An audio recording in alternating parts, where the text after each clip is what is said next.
here we go now. Manchester United were in the home straight. Oh, yeah. You're still regarded as one of the most iconic brands in world football, would you say? Yes. The most iconic? Yes. Yes, Certainly, all right. certainly in a conversation amongst 2 or 3 other people. Absolutely. All right. Well, one wonders, Danny, I'm going to put it Did you say no? Simon. Real Madrid.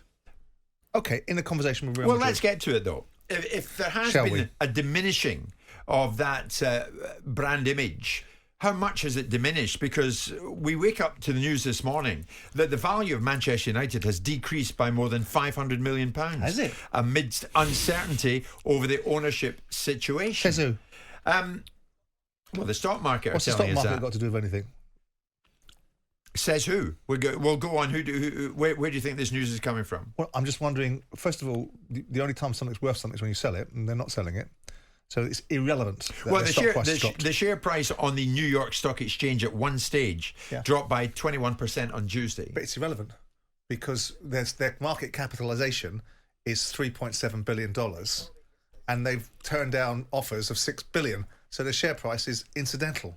But it's an irrelevant. Is it not the case that if the Glazers had chosen to sell yesterday, that they would be getting 500 million less than what they might have hoped for? No, because their share price on its true value. The share price has nothing to do with the price they're selling it for.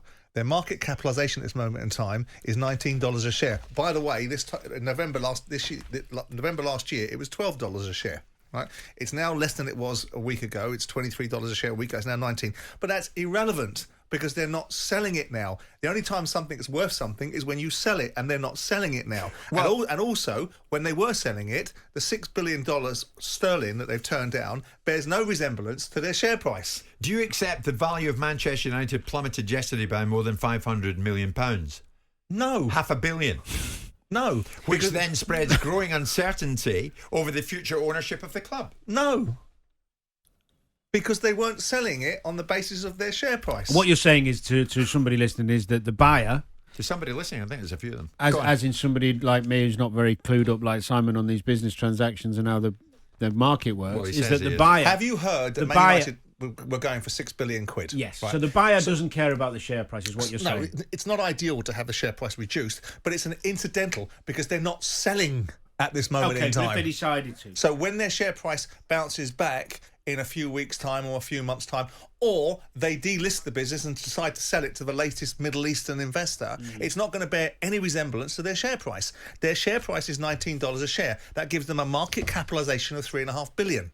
They've turned down offers of $6 billion. I'm with you. So their share price is not 19 quid. Their share price is 40 quid if they want to sell it. So the fact of the matter is that we can use this as a stick to weaponise the argument that they've made the wrong decision. Their share price went up when they said they were going to sell. Their share price has gone down when they said they're not.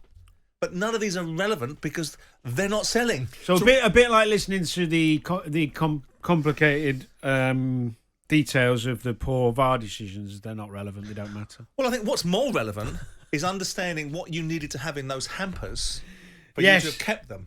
Let's stay on track with this. Dripping, What Marmite, would- pork what scratchings. What would be the true Peanut value butter. of Manchester United Vouchers to Spearmint. today? At 12:39 this Wednesday lunchtime, what's the true value of Manchester United? Depends who's buying it. So the value is in the eyes of the buyer. Of course. Right. Manchester United, first and foremost, who owns 70% of the shares? The Glazers. Right? So with due respect, at this moment in time, they're in the controlling destiny of what happens. Something only loses its value when you sell it at that point. In today's market, if they were to sell it as a stock, if they were to sell 70% of their shares, they would now get $19 a share. They would be £350 million worse off if they sold today. But they ain't selling today. Right. And so it's irrelevant. And that is really getting under the skin of Manchester United fans. A lifelong Manchester United fan has just messaged me. Has he? They really should just shut the whole thing down. Should they? No wonder people hate United. Rotten, grubby, That's not the only incompetent, greedy, immoral. Stadium allowed to crumble. Nothing to like or admire about the place now. Shut it down. Okay. Whining, self-entitled, self-opinionated, overreaching fans is another argument as to the reasons why people don't like Man United as well. The bottom line is you've got people in there. Listen, I get You will never go after the Glazers, Of will course you? I will. Why? Because they're owners. They're owners. No, I will look at it and It's go. the owners' union. In football terms, right? We would all like to have a football club that's owned by someone like Sheikh Mansour that loves Manchester so much he couldn't wait to tip billions of quid in there. Or right? Tony Bloom at Brighton. Or Tony Bloom, who actually really does Tony love his Bloom football club. and he's a unique exception. But Man United and Brighton are polar opposites of one another, right? Manchester United is a completely different football club with completely different expectations. So what you've got here is a phenomenal. Of course, it has. Manchester Totally United, different expectations. of course. Man United is the biggest club in the world, if not the biggest club, closest to. But that's the key question. Brighton is a Are peripheral they? club. Yes. Of course they are. They can still command the most ridiculous commercial deals by winning nothing. The Glazers want between 6 and 7 billion for Manchester United. So Man we hear. United are Ferrari and Manchester City are Red Bull. What would Real Madrid sell for? Who knows? They haven't put themselves in play. Probably something similar. If not more, I would argue. But why would you argue? Because they're not underpinned by enormous broadcasting deals like the Premier League has underpinned. That's true. The Man United. But you're buying a brand. You're buying a brand. You're buying a brand. Do you believe that the brand influence of Real Madrid is bigger than that of Manchester United? I would say if we wanted to have that debate, it's arguable that they're the same. The lure of Real Madrid, because of its historic past, and you can talk about Alfredo Di Stefano and Puskas and whoever else and all these achievements that Los Blancos has done. But Man United commercially are every bit as big as Real Madrid, if not bigger. And if Man United had their boots on and started to win Premier Leagues, can you imagine they would dwarf everybody again? But the relevance of the share price, what you're saying, is not right. No, of course it's not. What it's being used for is to advance an argument. Yeah, it's but- not relevant. In the last few years, though, how much have the Glazers specifically played a part in the diminishing of the Manchester United brand? I don't know. Why don't you ask the Qataris that were prepared to pay £6 billion for it? What do you think? How much diminishing Because is that? look at how they've gone about it. The Glazers bought United with only 245 million of their own money. Yes, And now they're turning down 5 billion. It's if you look at it in solely economic terms, it is a remarkable deal. You put £200 million in. You leverage the other £500 million. Martin Edwards sailed off in the sunset as some visionary, which, by the way, he's not, right? Because he tried to sell it to Michael Knighton in 1989 for 20 million quid, 2 years before the Premier League came into play. Man United's biggest problem is not just the Glazers. They've never been able to replace Alex Ferguson and David Gill.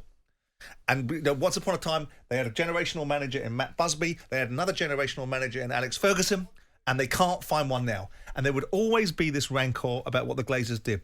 But if they were winning the league, that rancour would be less. It would still be there. I got it. I've seen the memo. They started it when the Glazers were still winning. I know all that, right? But they're not winning the league. But the point is, which other football club in the world do you know has received bids of £5 or £6 billion? Because I don't know anyone. I don't know any NFL teams that are going for $7.5 billion. Man United, for a diminished brand, ain't doing bad, is it? 6 billion quid. Chelsea went for 2.5 billion quid. There's a difference between a Ferrari and a Red Bull team. That's what Man United are. They are a Ferrari, and Manchester City and Chelsea and teams like that are Red Bull. And what are the Glazers? Opportunists. Profiteering opportunists. Not, as one United fan is saying to me this lunchtime, a stain in English football that the takeover was ever allowed to happen in the first place. Rubbish. Borrowed 500 million to buy the club. Grow up. Debt loaded onto the club, and 18 years later, it's still 500 million. After 900 million has been paid out in interest. But that's, yeah, I know. And in terms of the economics of how it looks for a football club, I get it. I understand the emotive resistance to it. But you cannot suggest that football is not business now. And football gets built and run in a certain way. So leveraging has not been removed. Don't get under that nonsense that the fella is texting you. Leveraging has not been moved. The percentage that you're able to leverage has been adjusted. So United was bought with 70% leveraging and 30% cash. The dynamics have changed. You can still buy football clubs with debt. Debt's not a problem. Why is debt a problem? Everyone's got a bleeding mortgage on their house. Why is that a problem? But it's why what is it's not worth. uppermost in the Glazers' mind? Money. Not profit, but success on the pitch. Both. Because that's Tony Bloom's outlook. But Tony Bloom is on a different level to the Glazers, owns a different level of football club, has a different rate. In which parallel universe does any football fan think that Sheikh Mansour has any emotional investment in Man City, or Todd Bowley has any emotional investment in Chelsea, or Roman Abramovich? The only investment they had was their own motivations for being there in the first place. They might have wanted the reflection of the football club to be a good one, so it reflected back upon them and they wanted to win and be successful and whatever else they wanted to do. But Bowley is in there with $2.5 billion of private equity money, which is debt in another guise because it wants a return on investment. The Glazers bought the football club. You can't have it always. You can't have footballers running around the world getting paid 15 million quid a year, paying 100 million pound for footballers, and it's not a business. Of course it's a business. The rules of engagement are different for Manchester United than they are for anybody else. And the Glazers, to my mind, yeah, what a deal. They profited out of this ridiculously. They're about to earn, at some point, if they wanted to crystallise it, by their logic, get 10 billion quid if the USA World Cup crystallises the way they think it will do. 50 times their money, which they've already had repaid 5 times over.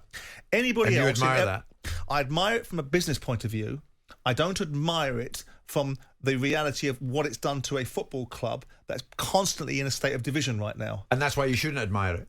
Well, it's business. This is business.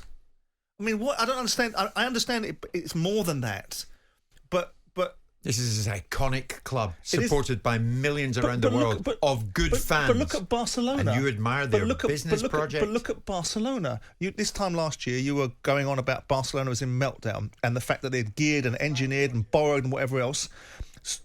It's no different.